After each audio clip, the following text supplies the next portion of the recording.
الصلاة والسلام عليك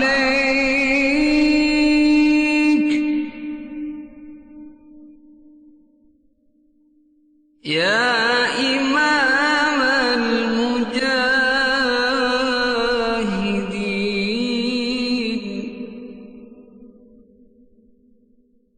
يا رسول الله. الحمد لله الذي لنا من المسلمين. أشهد أن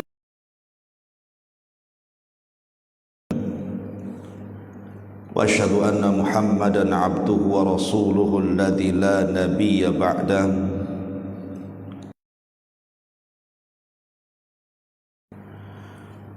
Hadirin dan hadirat yang dimuliakan Allah Subhanahu wa taala.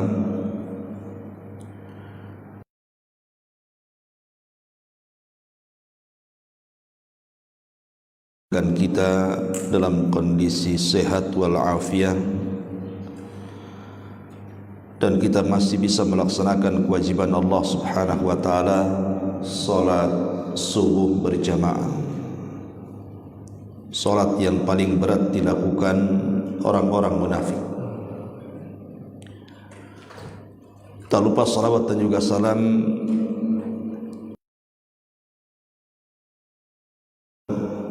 Nabi besar Muhammad sallallahu alaihi wa ala alihi wasallam. Pembahasan di subuh kali ini kita akan membahas tentang orang-orang yang didoakan.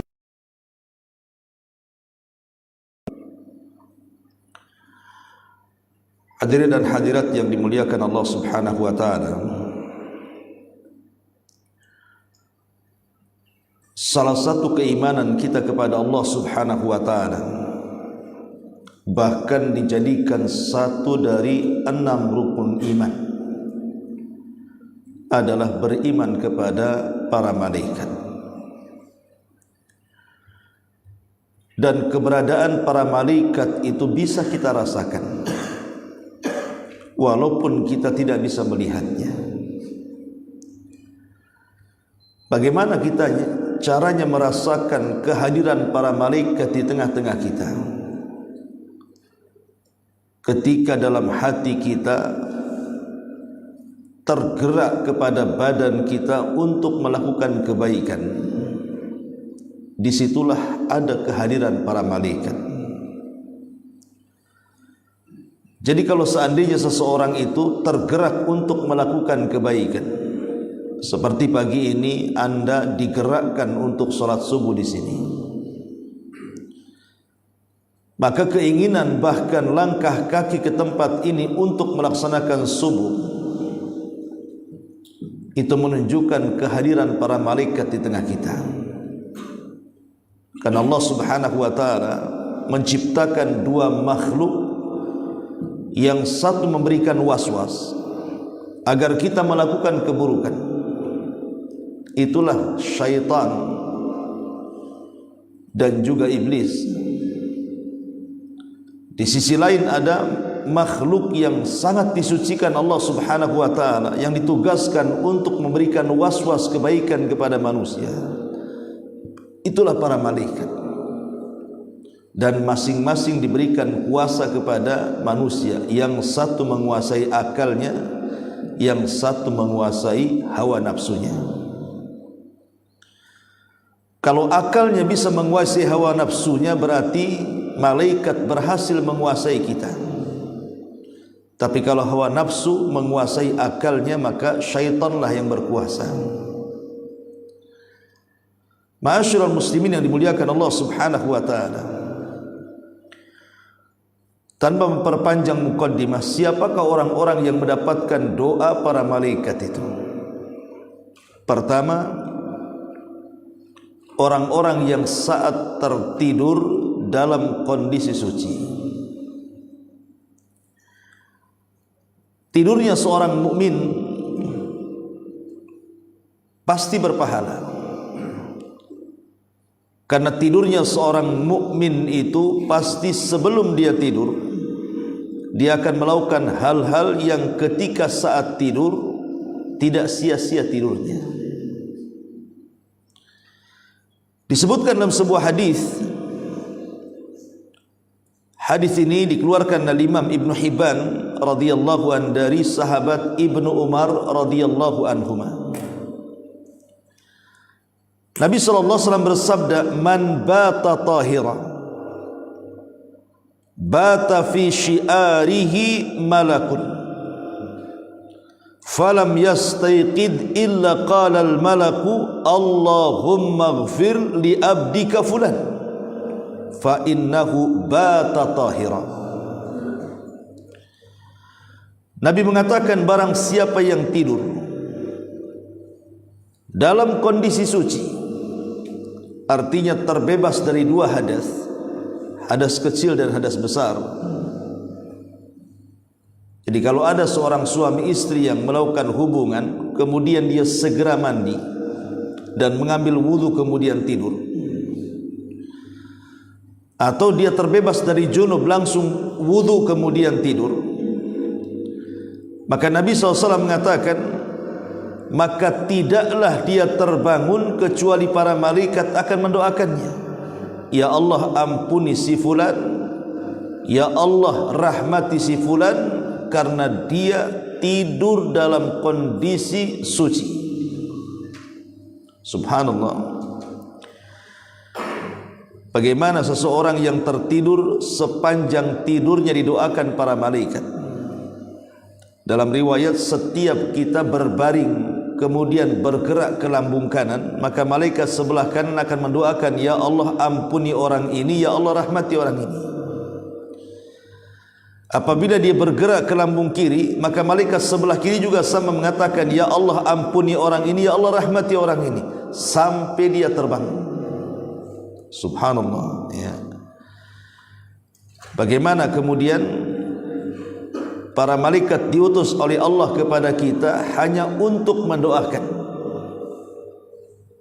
Itu menunjukkan bahwa tidur seorang mukmin itu ibadah, dengan syarat sebelum tidur dia berwudu, atau yang punya junub dia segera mandi. Para ulama salaf mengatakan, kita tahu bahwa tidur itu akhuhul maut, tidur itu saudara kematian.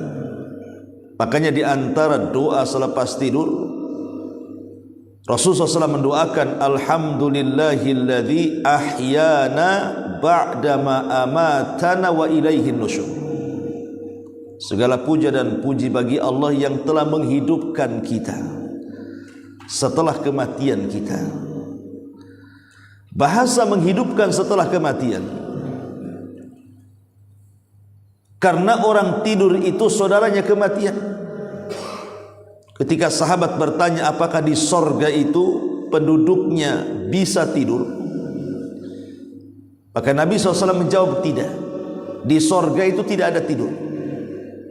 Kemudian Rasul berikan alasan, kata Rasul, li anna nauma akhuhul maut, karena tidur itu saudara kematian, sementara di sorga tidak ada kematian. Kenapa kemudian tidur itu saudara kematian? Karena saat orang tertidur itu ruhnya keluar, kemudian ditahan Allah Subhanahu wa ta'ala.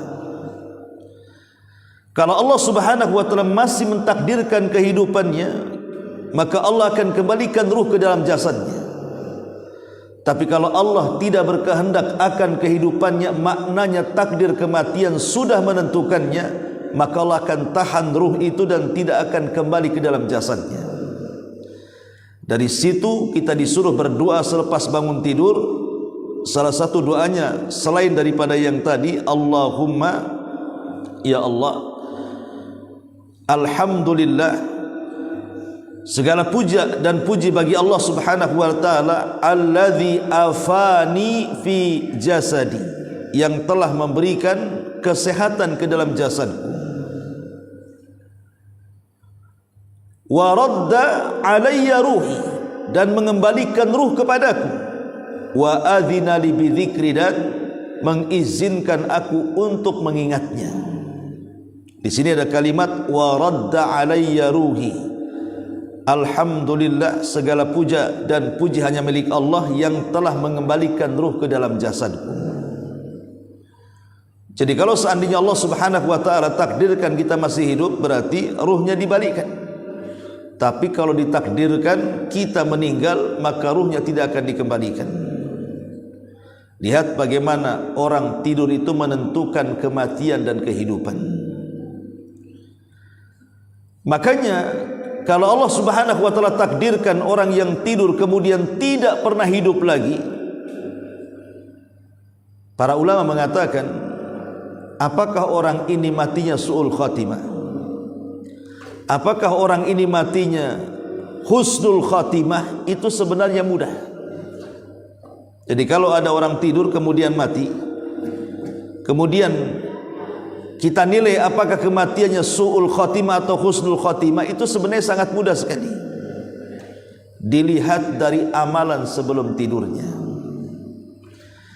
Kalau amalan sebelum tidurnya itu memang dia melakukan ibadah, mungkin sebelum tidurnya dia membaca Quran, kemudian berzikir dan berdoa, kemudian dia berwudu, kemudian dia tidur, kemudian Allah takdirkan dia meninggal dunia, dipastikan husnul khatimah.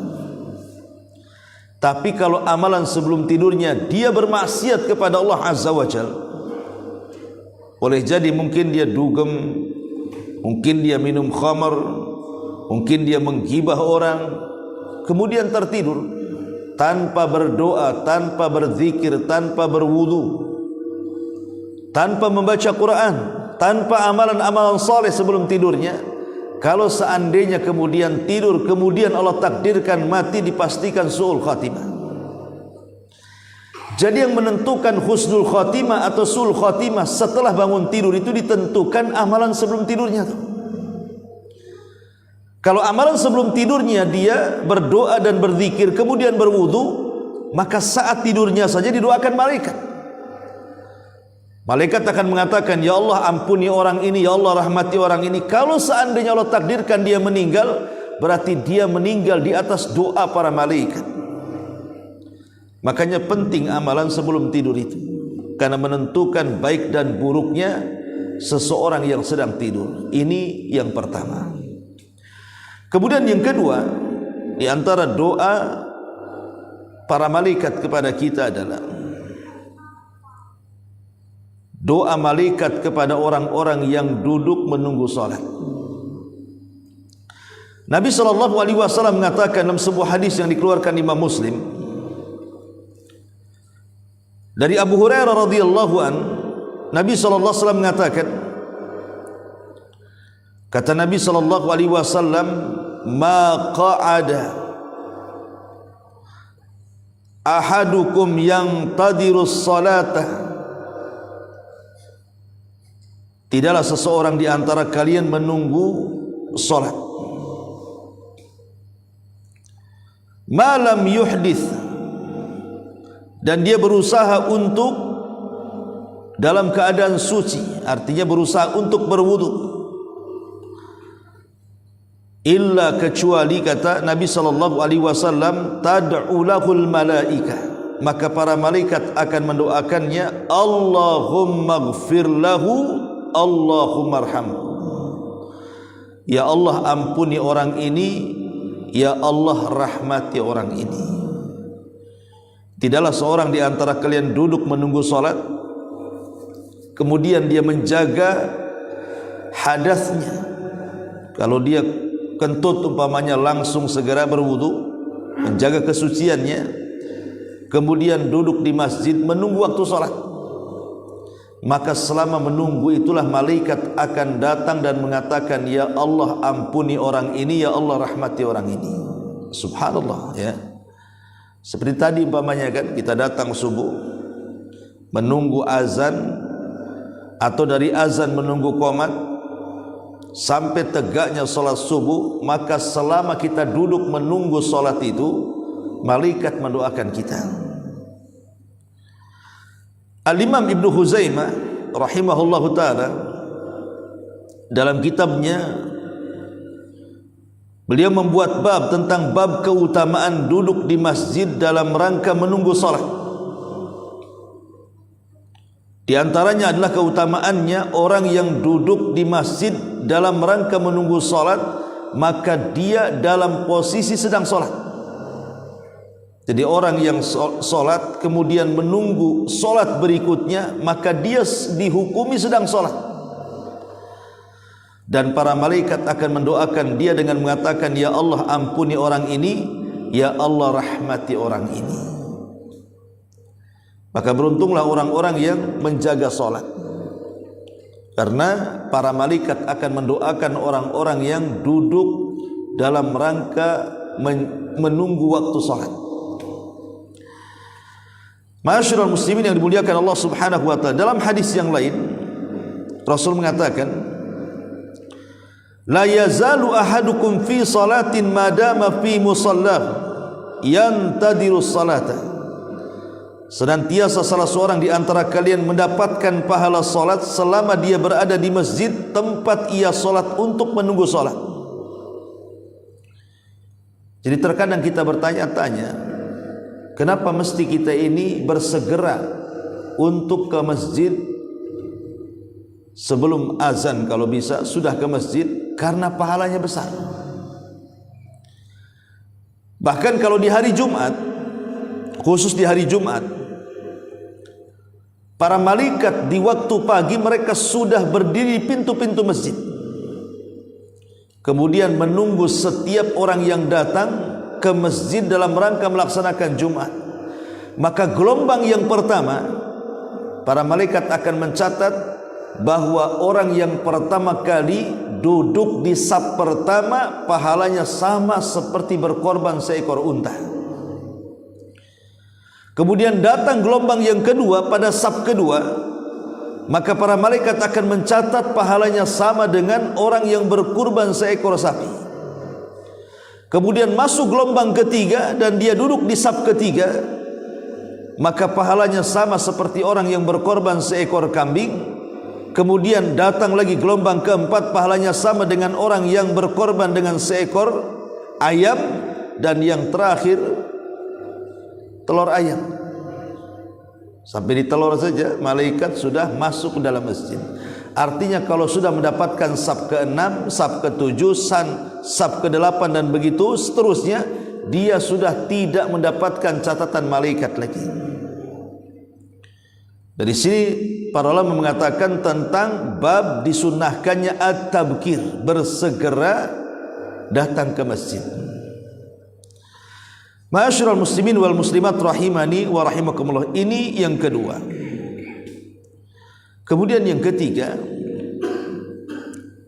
di antara orang-orang yang akan mendoakan atau mendapatkan doa para malaikat adalah orang-orang yang melaksanakan salat subuh dan salat asar.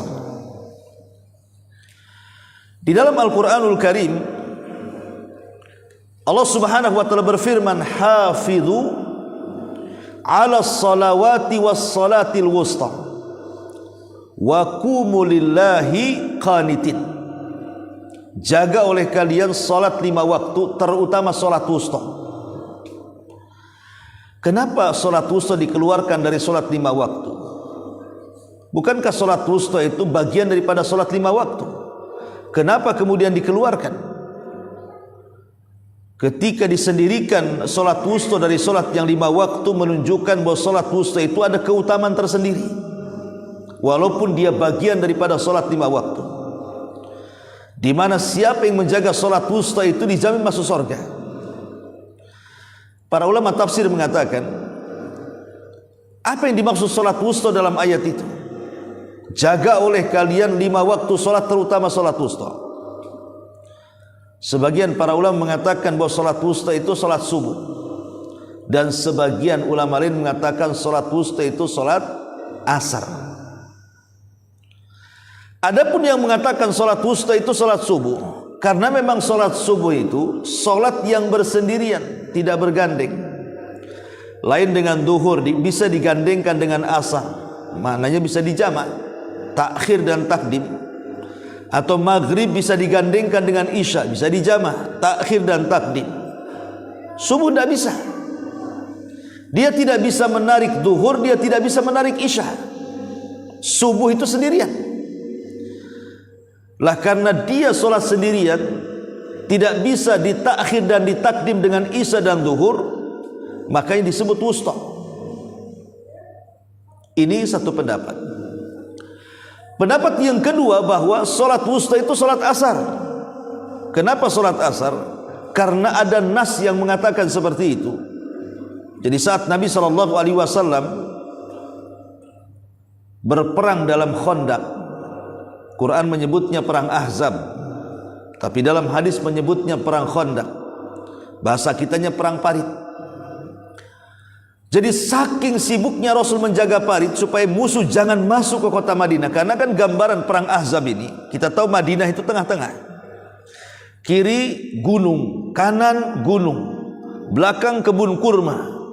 Jadi memungkinkan musuh itu datang dari depan. Makanya dibuat parit di situ. Maka Nabi SAW untuk menjaga parit itu dari serangan musuh, terutama musuh yang berkuda dan memanah. Sementara musuh itu terus menyerang. Ketika datang waktu asar, serangan itu tidak berhenti. Sampai akhirnya Nabi SAW masuk ke waktu maghrib, belum juga sholat asar. Ketika masuk waktu maghrib, barulah serangan itu baru berhenti.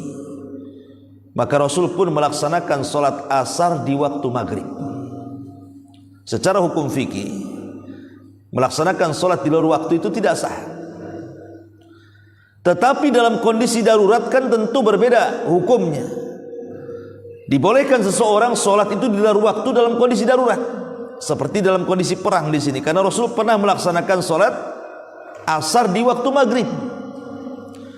Saking marahnya Rasulullah SAW kepada orang-orang musyrik yang telah mengakhirkan sholat asar di waktu maghrib, Rasul mendoakan mereka dengan doa keburukan. Kata Rasul, mala Allahu kuburahum wa buyutahumun nar. Semoga Allah penuhi rumah dan kuburan mereka dengan api, karena mereka telah mengakhirkan sholat wusta. Kalimat karena mereka sudah mengakhirkan sholat wusta, dari sini kata para ulama fikih mengatakan bahwa asar itu adalah sholat wusta, sholat yang menentukan sholat-sholat yang lainnya. Dari sini kita tahu ada dua keutamaan besar antara dua sholat. Pertama asar dan subuh, di mana dua sholat ini akan dicatat oleh dua para malaikat. Kita tahu bahwa malaikat yang mencatat kita berapa? Ada 4. Malaikat yang mencatat kita itu 4 malaikat. Pertama raqib, yang kedua atid. Itulah yang Allah katakan ma yalfidu min qaulin illa ladaihi raqibun atid. Tidak ada ucapan manusia yang keluar kecuali akan dicatat 2 malaikat raqib dan atid. Adapun 2 malaikat yang lainnya disebut hafadhah, yang Allah mengatakan inna alaikum lahafidhin. Sesungguhnya Allah kirim kepada kalian para penjaga-penjaga yang akan menjaga kalian. Dan mereka adalah para malaikat pencatat kebaikan di waktu siang dan di waktu malam, selain raqib dan atid. Dan itu berdasarkan hadis.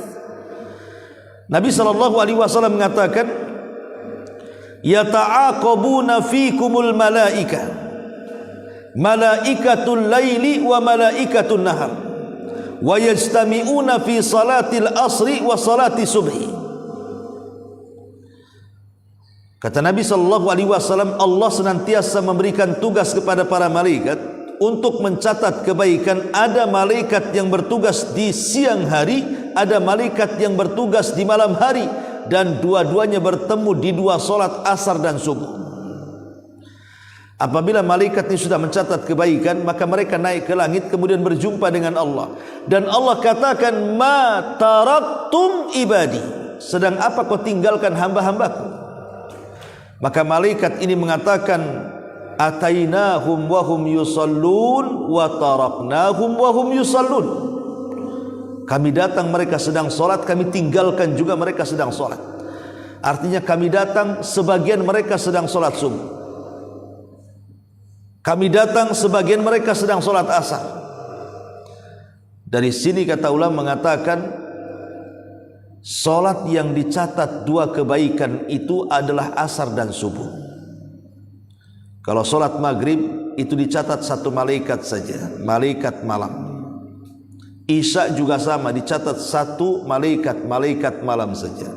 Tapi subuh dicatat dua malaikat, malaikat malam mencatat, malaikat siang mencatat, karena pertemuannya di solat subuh. Zuhur dicatat satu malaikat saja, malaikat siang. Tapi asar dicatat dua malaikat, malaikat siang mencatat, malaikat malam mencatat, karena solat asar pertemuan dua malaikat itu. Berarti pahala solat itu semua ada 7, karena ada 2 solat yang dicatat oleh 2 malaikat, subuh dan asar. Makanya kenapa ada seorang sahabat namanya Anas bin Malik, saat Umar bin Khattab radhiyallahu anhu hendak membebaskan Palestina, ada satu kota namanya Tustar. Kota Tustar ini masih bawahan Persia, masih ikut kepada Persia. Itu kota dikepung oleh para sahabat selama 1,5 tahun, tidak kunjung roboh bentengnya. Bayangkan kalau seseorang mengepung sebuah kota, sementara bekalnya habis karena kelamaan, bisa saja mengalami kekalahan perang, karena bekal itu perlu dalam peperangan. Sementara Tustar ini dikenal bentengnya, karena di zaman itu kan peralatan tidak seperti secanggih hari ini yang bisa mengirim rudal kan gitu. Zaman dulu pakai tombak, pakai panah, pakai pedang gitu ya. Untuk merobohkan sebuah benteng itu kesulitan, kecuali dengan pohon besar yang dipikul rame-rame begitu, kemudian dipukulkan ke gerbang, mungkinlah kan itu. Tapi sahabat tidak bisa merobohkan benteng itu selama 1,5 tahun. Kuatnya kota Tustar itu. Tapi di satu hari Allah takdirkan kota Tustar itu memang harus runtuh ke tangan kaum muslimin. Tiba-tiba benteng Tustar itu roboh. Masalahnya robohnya benteng itu tepat ketika manusia, atau tepat ketika waktu menjelang subuh. Datang waktu fajar, roboh benteng itu. Maka para sahabat langsung tidak menyia-nyiakan kesempatan robohnya benteng itu, langsung menyerang Tustar. Subhanallah, benteng itu dikepung 1,5 tahun, tapi penaklukannya hanya 1 jam lebih saja, tidak sampai 2 jam, langsung Tustar itu roboh ke tangan kaum muslimin.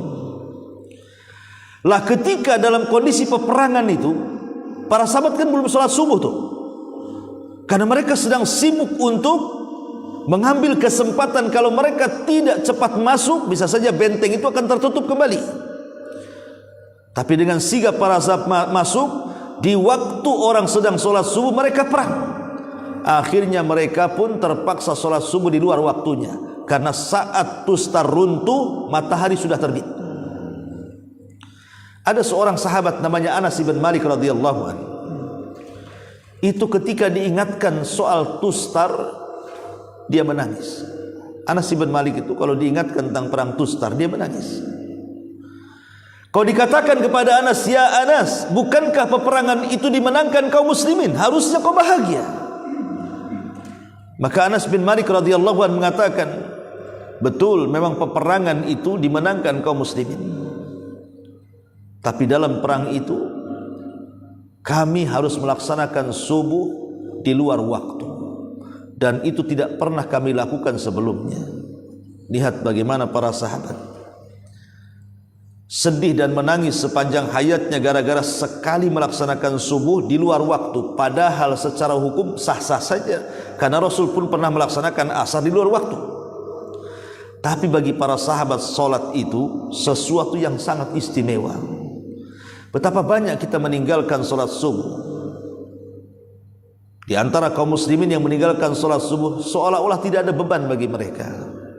Makanya lihat para sahabat, satu kali saja mereka meninggalkan subuh, maksudnya tidak subuh berjamaah di masjid, mereka merasa sedihnya seumur hidup.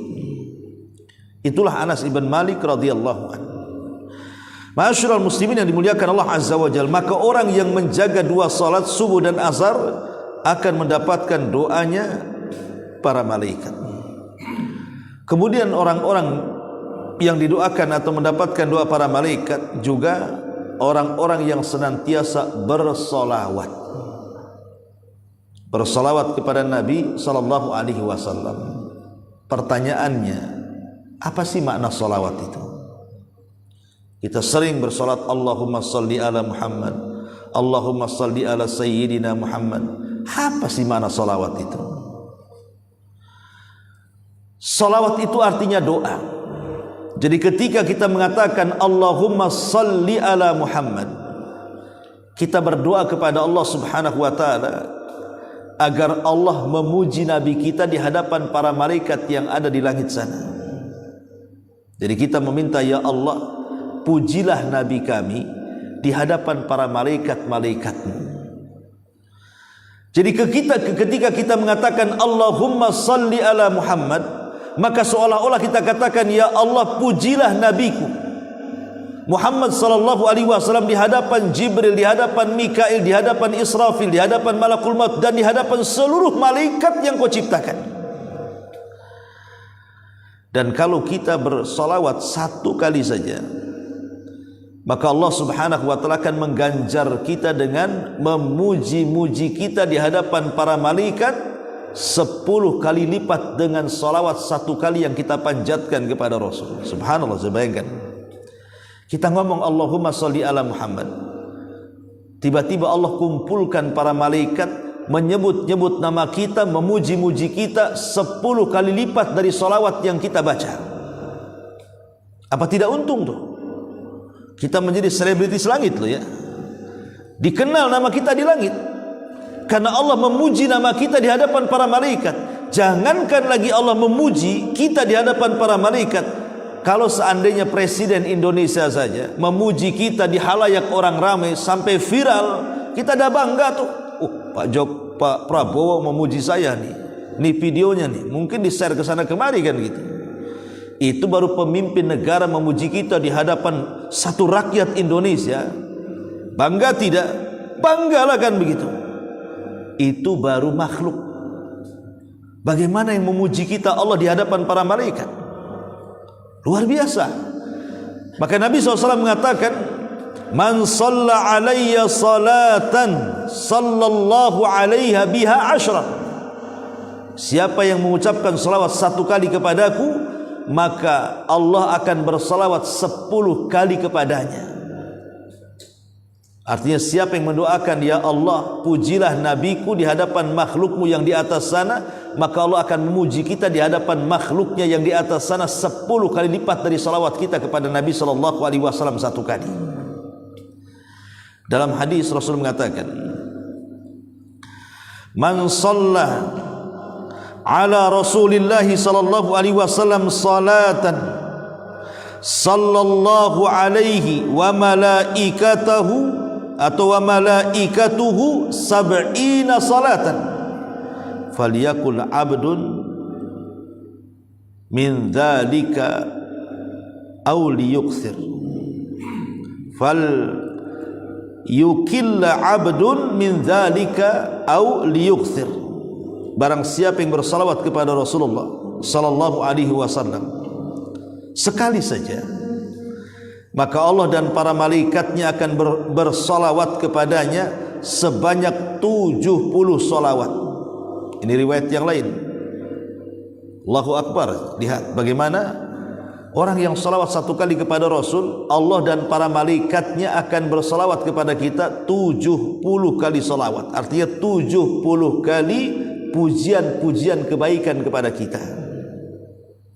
Apa sih susahnya bersalawat? Tinggal Allahumma salli ala Muhammad, Allahumma salli ala Muhammad, sallu alaihi. Cuma bersalawat saja.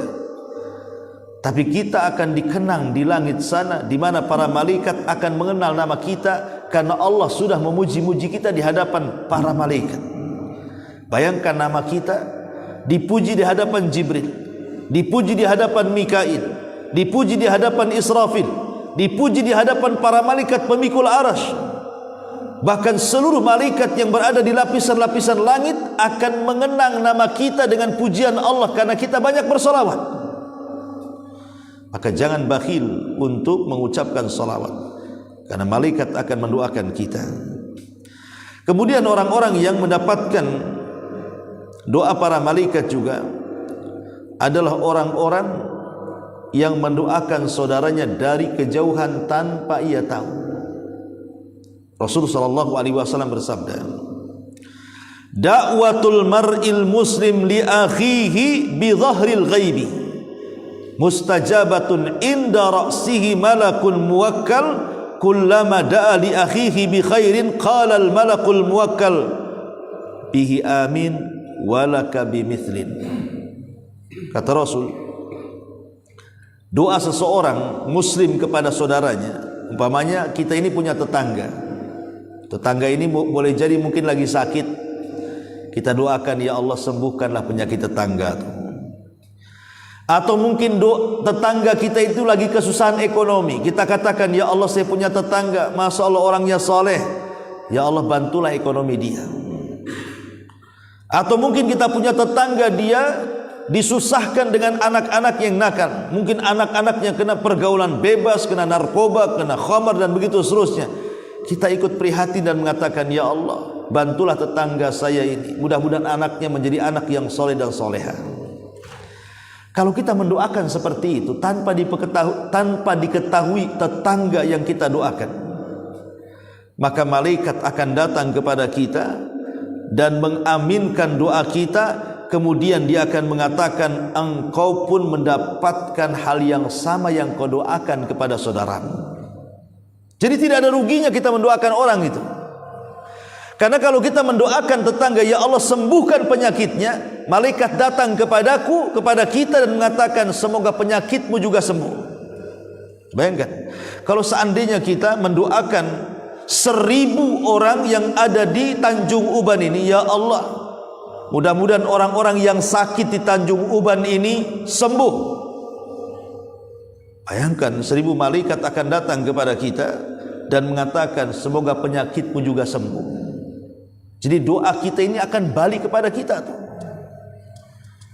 Ma'asyiral muslimin yang dimuliakan Allah Subhanahu wa taala, maka berdoalah untuk saudara kita, baik yang masih hidup ataupun yang sudah meninggal. Pamannya kita ziarah kubur ya. Jangan bakhil hanya mendoakan orang yang kita ziarahi saja. Pamannya di kuburan itu kuburan orang tua, kita yang mendoakan orang tua habis itu pulang. Padahal di samping kiri kanan kuburan orang tua itu ada saudara kita seiman yang lebih dulu meninggalkan kita. Kadang di antara kita ada yang bakhil, tidak mau mendoakan saudara-saudara kita yang telah mendahului kita dengan keimanan. Padahal kalau seandainya dia mendoakan juga saudara-saudara di samping kiri kanan kuburan ibu kita dan mengatakan, ya Allah ampunilah aku, ampunilah dosa ibuku, dan ampunilah orang-orang yang beriman di kuburan ini umpamanya. Sementara jumlah kuburan di situ yang beriman boleh jadi mungkin 1000-2000 orang, maka setiap kuburan yang kita doakan itu akan berpahala untuk kita yang berdoa. Jadi datang ke kuburan tanpa pahala, pulang mendapatkan ribuan pahala hanya sekedar mendoakan orang-orang yang dikubur itu. Kan enak tuh ya. Ma'asyiral muslimin yang dimuliakan Allah Azza wa Jalla. Kemudian juga orang-orang yang akan mendapatkan doa para malaikat adalah orang yang membiasakan untuk berinfak di pagi hari. Nabi SAW mengatakan, ma min yaumin yusbihul ibadu fihi illa malakani yanzilan fayaqulu ahaduhuma Allahumma a'ti mumfikan khalafa wa yaqulul akhar Allahumma a'ti mumsikan talafa. Tidak ada satupun di mana pada pagi hari seorang hamba ada padanya dua malaikat yang dikirim oleh Allah Subhanahu wa taala. Jadi setiap pagi kita ini dikirim dua malaikat. Setiap salah seorang di antara kita, saya, Anda atau siapapun, setiap pagi itu Allah kirim dua malaikat kepada kita. Kemudian dua malaikat akan mengatakan, "Ya Allah, berikanlah ganti bagi orang-orang yang berinfak." Dan malaikat yang satunya mengatakan, "Ya Allah, hancurkanlah harta orang-orang yang bakhil." Subhanallah. Bagaimana setiap pagi malaikat mendoakan dengan dua kalimat doa yang berbeda. Yang satu meminta agar harta kita hancur, yang satu meminta agar harta kita bertambah. Hanya dengan sedekah. Sedekah itu kan tidak mesti harus besar kan itu. Bisa saja mungkin setiap pagi 2.000, 5.000 datang ke masjid, kan ada kotak infak tuh.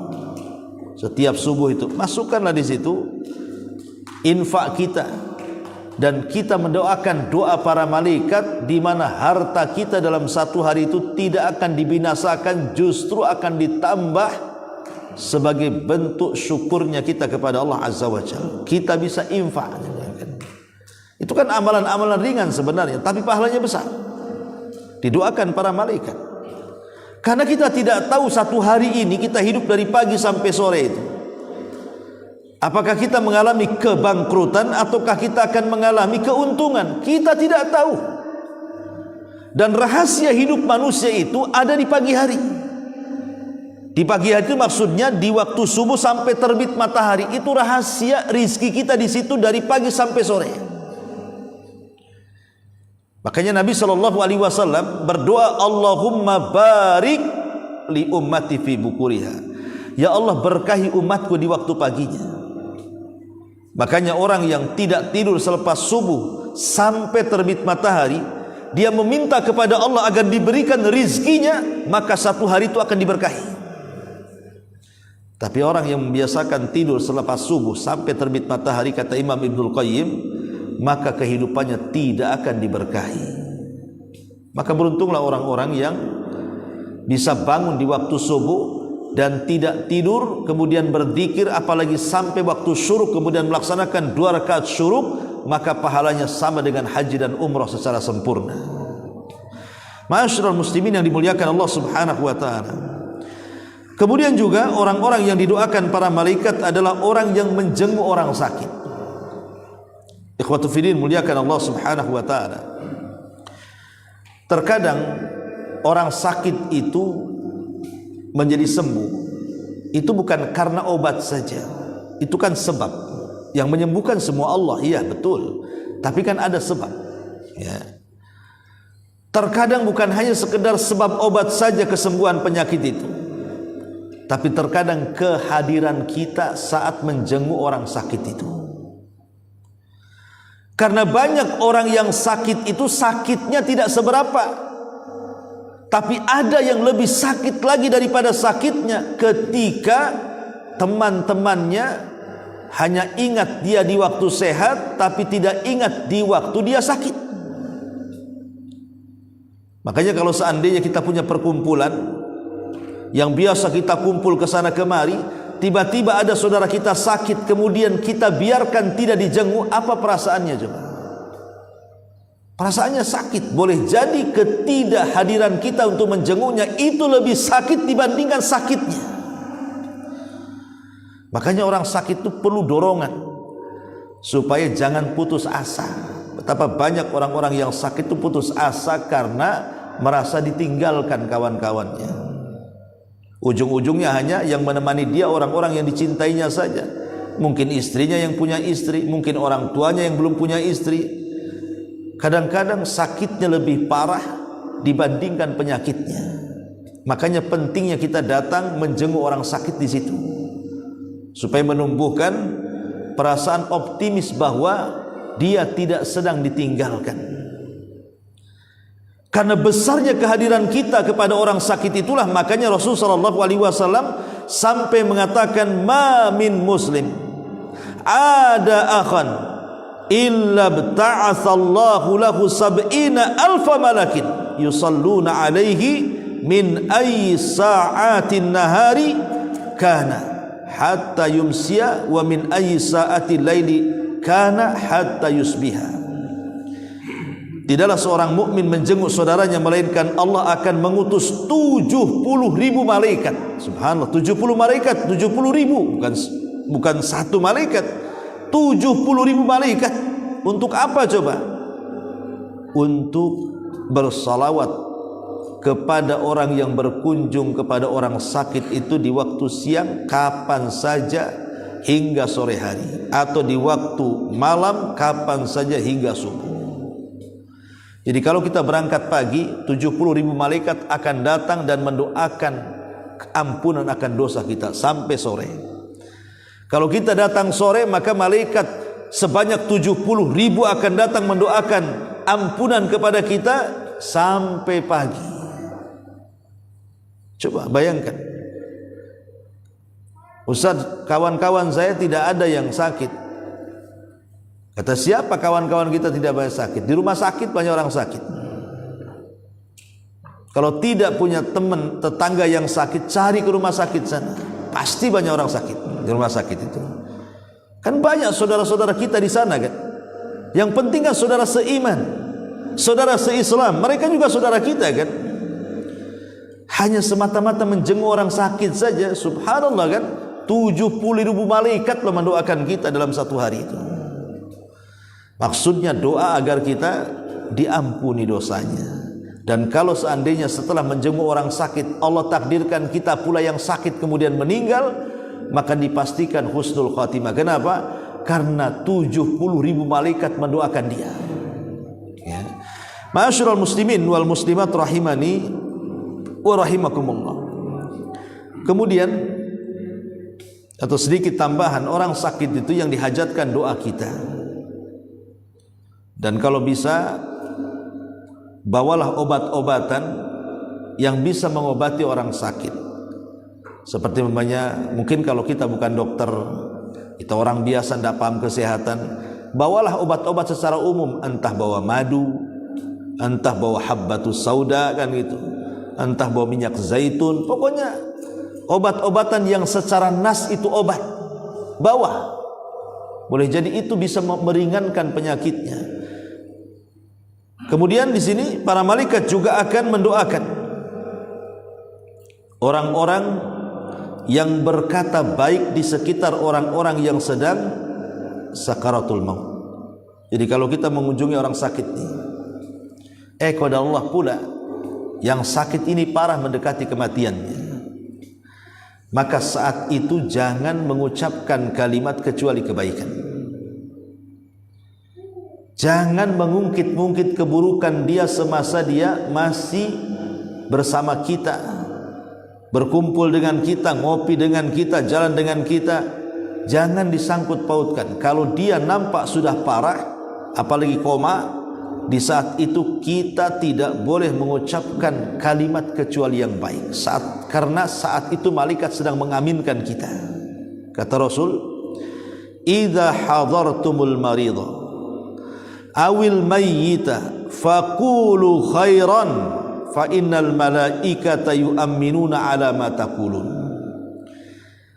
Jika kalian menghadiri atau menjenguk orang yang sedang sakit parah ataupun sudah menjadi jenazah mayat, maka ucapkanlah kebaikan di dua tempat itu, baik sebelum dia meninggal atau setelah dia meninggal.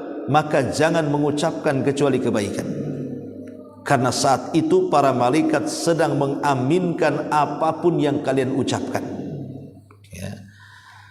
Jadi kalau kita menjenguk orang sakit, jangan cerita keburukan, cerita kebaikan saja. Ayo sembuh, kasih semangat, ayo cepat sembuh supaya kita bisa sholat jamaah, hadir di majelis ta'lim. Jangan pula ayo sembuh supaya kita bisa dugem lagi, mabuk lagi. Ini mengingatkan maksiat seperti ini.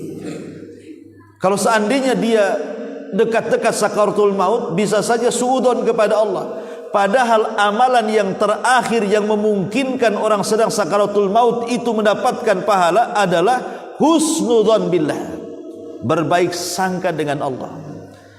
Bagaimana caranya orang ini berbaik sangka dengan Allah? Jangan ceritakan keburukan, ceritakan kebaikan. Walaupun sebenarnya dia orang jahat, tidak apa-apa, tapi jangan kita menceritakan kejahatannya. Pamannya orang ini koma, tapi telinganya masih mendengar kita. Bilang saja, sebenarnya dia itu orang baik. Saya tahu kok dia orang baik kok. Dia kan dengar walaupun dia sedang koma tuh. Kalau seandainya kalimat itu masuk ke telinganya, boleh jadi ada harapan, oh saya ini masih dianggap baik sama orang, masih ada kesempatan lah saya masuk surga, walaupun kebaikan tidak seberapa. Tapi kalau yang diingatkan itu maksiatnya, perbuatan zinahnya, perbuatan mencurinya dan begitu seterusnya, boleh jadi di akalnya yang dipikirkan dosa, ujung-ujungnya wah pasti masuk neraka, pasti masuk neraka, bisa suudon kepada Allah jadinya. Maka kalau mengunjungi orang sakit itu jangan menceritakan kecuali kebaikan, supaya kalau seandainya Allah takdirkan dia mati dalam kondisi berbaik sangka dengan Allah Subhanahu wa ta'ala. Boleh jadi baik sangka itulah amalan terakhir yang akan dibawa dia menghadap Allah, ya. Ma'asyiral muslimin yang dimuliakan Allah Subhanahu wa ta'ala. Kemudian berikutnya orang-orang yang akan mendapatkan doa para malaikat adalah orang-orang yang menyebarkan kebaikan, berdakwah dengan pengetahuan sesuai dengan pengetahuannya.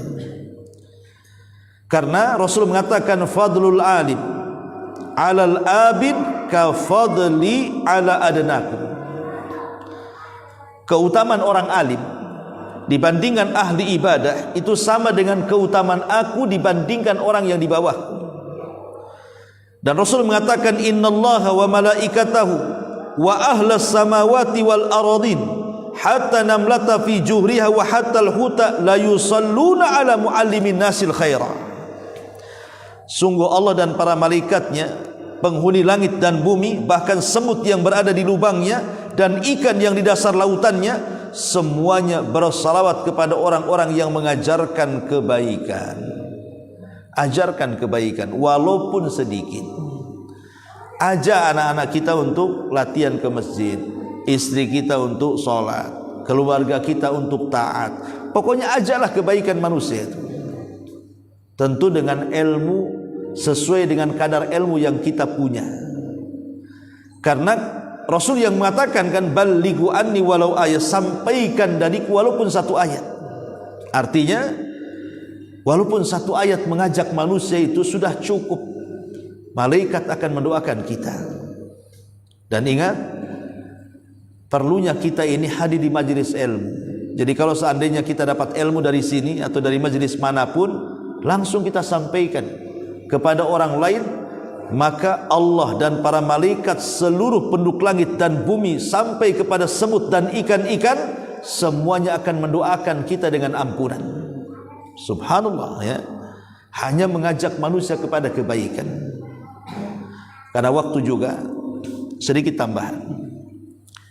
Kenapa ilmu itu penting? Dan harus setiap hari kalau bisa kita ini mencari ilmu.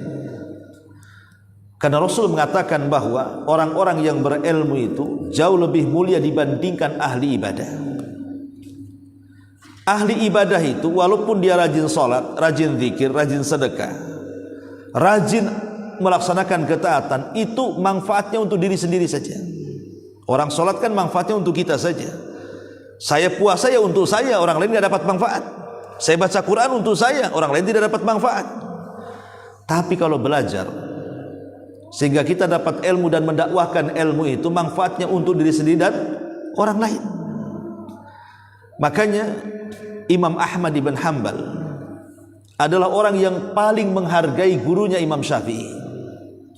Selama 40 tahun Imam Ahmad mendoakan kebaikan dalam solatnya akan Imam Syafi'i. 40 tahun mendoakan gurunya dalam sujud. Sampai anak-anaknya Imam Ahmad itu yang tidak pernah melihat muka Imam Syafi'i merasa betapa agungnya Imam Syafi'i di hadapan ayahnya. Sampai satu hari Imam Syafi'i sedang melakukan safar ke Baghdad, tempat Imam Ahmad, karena ada urusan. Tiba-tiba dia teringat dengan muridnya Imam Ahmad di Baghdad. Akhirnya sebelum Imam Syafi'i balik ke Mesir, maka Imam Syafi'i menyempatkan diri untuk berkunjung ke rumah muridnya Imam Ahmad. Tentu Imam Ahmad senang, apalagi anak-anaknya yang selama ini mengagumi Imam Syafi'i dan yang suka dipuji-puji ayahnya Imam Ahmad. Setelah datang ke rumah Imam Ahmad, maka Imam Ahmad selaku muridnya menyiapkan tempat yang indah, makanan yang lezat, pokoknya bagaimana layaknya menghormati tamu.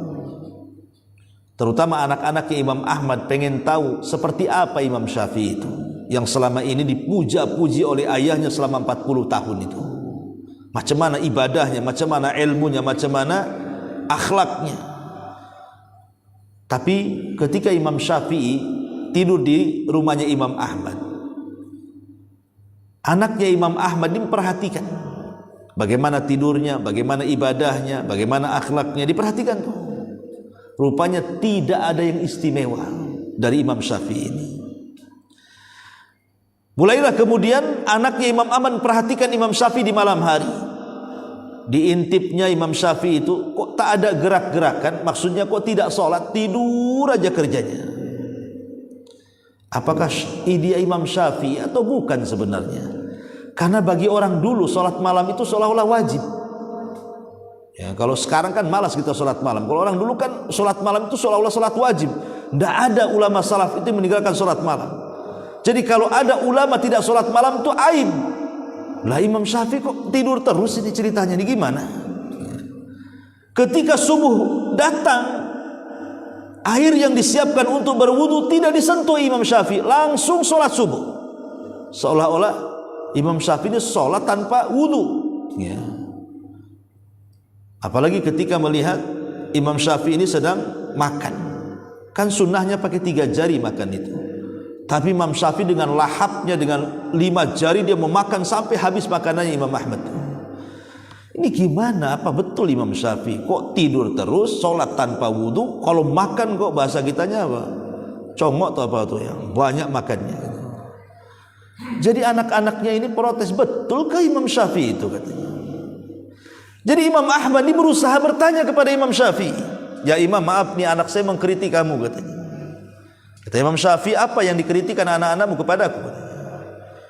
Iya, anakku memperhatikan engkau semalam, engkau tidak sholat malam katanya. Kata Imam Syafi'i, ya memang aku tidak sholat malam, tapi aku tidak tidur. Karena ketika aku hendak melaksanakan sholat malam terlintas satu hadis. Hadis dari Anas ibn Malik radhiyallahu anhu tentang nasib adiknya yang bernama Abu Umair. Di mana Abu Umair ini punya burung namanya Nugair. Karena Abu Umair ini usianya masih belum balik 7 tahun atau 8 tahun, dia tidak pandai merawat burung namanya Nugair itu. Entah kecekik, entah keinjak, matilah burung itu. Kemudian Anas datang kepadaku, ya Rasulullah, adikku sedih karena kematian burung yang dicintainya. Maka Rasul pun bertandang untuk takziah. Bayangkan takziah karena kematian burung. Kita kan nggak pernah takziah ada tetangga mati kucing. Ini Rasul takziah kepada Abu Umair yang usianya 7 tahun gara-gara kematian burung. Jadi ketika Rasul sampai di rumah Abu Umair itu, mana Abu Umair? Anak kecil umur 7 tahun. Dia melihat Abu Umair sedang menangis. Kata Rasul, ya Aba Umair, ma fa'alan Nugair. Wahai Aba Umair, apa yang dilakukan burungmu si Nugair itu? Maka dia mengatakan, mata ya Rasul, dia meninggal wahai Rasul. Aku teringat dengan hadis ini, kata Imam Syafi'i. Maka selama 1 malam suntuk mulai Isya sampai subuh, aku berhasil mengeluarkan 100 faedah dari hadis ini. Padahal hadis cerita soal burung Nugair, tapi aku berhasil mengeluarkan 100 faedah katanya. Maka Imam Ahmad mengatakan, kalau begitu sampaikanlah 100 faedah itu untukku katanya. Nah, salah satunya faedahnya adalah bolehnya seseorang memelihara binatang. Yang kedua, bolehnya seseorang memberi nama binatang. Umpamanya kita punya kucing, kita kasih nama Bejo, nggak apa-apa. Ya. Atau bolehnya kita mentakziahi karena kematian binatang. Dan bolehnya kita juga untuk mencandai anak-anak, dan itu tidak membuat muruah kita jatuh. Karena Rasul mencandai Abu Umair. Kemudian disebutkan satu-satu sampai 100 faedah. Kata Imam Ahmad, demi Allah aku tidak pernah mendapatkan faedah seberharga ini, katanya. Jadi Imam Syafi'i malam itu bukan, dia memang tidak sholat malam maksudnya, tapi dia tidak tidur memikirkan satu hadis sampai subuh, berhasil mengeluarkan 100 faedah. Lebih utama mana? Kata Imam Syafi'i kepada Imam Ahmad, saya sholat ataukah saya memikirkan satu hadis sehingga keluar 100 faedah? Kata Imam, dia tentu memikirkan sebuah hadis jauh lebih mulia dibandingkan sholat malam. Ya. Kemudian Imam bertanya lagi, lalu kenapa engkau sholat subuh? Kata, anakku tidak berwudu, katanya. Kata Imam Syafi'i, aku sudah punya wudu ketika waktu sholat isya, dan aku tidak tidur sampai subuh, dan aku tidak batal wudu, sehingga aku sholat subuh menggunakan wudu isya, katanya. Lalu ketika engkau makan, bukankah sunnah makan 3 jari? Kenapa lahapnya kamu makan seolah-olah tidak ada zuhud dalam makan? Maka Imam Syafi'i mengatakan kepada Imam Ahmad, ya Ahmad, ketika aku datang kemarin kepalaku sakit. Kau tahu aku diikat kepalanya, itu sakit kepala. Dan aku teringat hadis Nabi SAW, walaupun hadis ini lemahkan para ulama, ya. Kata Nabi SAW mengatakan, ta'amu al-abriya dawaun wa ta'amul bukhala daun. Ya Ahmad, bukankah Rasul mengatakan makanan orang baik itu obat dan makanan orang bakhil itu penyakit? Makanya ku habiskan makanan, subhanallah, sakit kepalaku hilang, katanya. Makanya kalau sakit cari orang baik, traktir saya supaya sembuh penyakitnya. Tapi kalau orang bakhil ngajak traktir, jangan mau, nanti pulang mencret.